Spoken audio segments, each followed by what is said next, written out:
Gaueko 11:00 eraman zuten Diaz Ferran auzitegitik Madrileko Soto del Real kartzelara. Azterketa medikoa egin eta sartu berrien moduluan geratu zen.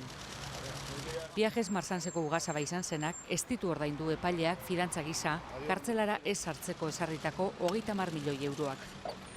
Eloi Belasko epaileak autoan dio Diaz Ferran eta bere bazkide izan zen eta zendu zen Gonzalo Pascual intxolbente agertu zirela, hartzeko dunei ez ordaintzearren. Eta euren ondasunak eskutatzeko Angel de Cabo enpresariaren laguntza izan zutela dio epaileak. Marsans taldea transferitu zioten, baita ondasun pertsonalak ere. Trukean, enpresari valentziarrak hilean 100.000 euro emango zien, 8 milioira iritsi arte. Angel de Cabori, Espainian alor penalean sekula ezarri den fidantzarik altuena ezarri dio epaileak, 50 milioi euro. Ez ditu ordaindu eta bera ere, Diaz Ferran eta beste 5 inputaturekin batera, kartzelan dago.